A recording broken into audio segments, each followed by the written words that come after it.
Okay, so for this we are looking at, once it comes into focus, a dilation. So you have to understand what the scale factor means. We've worked with these.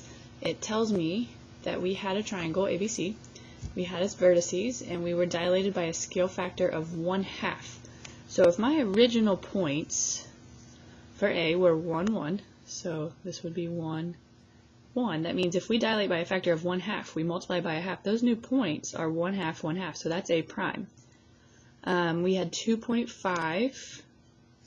So there would be 2.5 would be right in here. 3. So the new factor would be half of each of those. So it would be 1.25, 1.5. So it's getting a little tricky. Hopefully we would have grid paper for this. Then C was 0, -3. Well, if we divide those by, or multiply, by 1/2, we would get 0, -1.5. So there would be my triangle. We want to know the length of BC. So I should have labeled as we went. Here's A, B, and C. We want to know this length right here.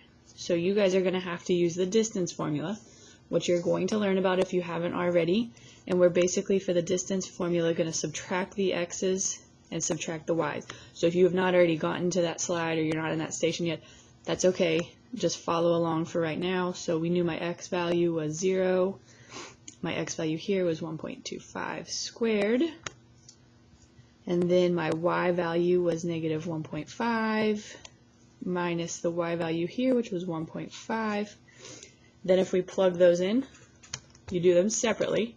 So I'm going to put the calculator right here. I'm going to do 0 minus 1.25. And then I'm going to square it.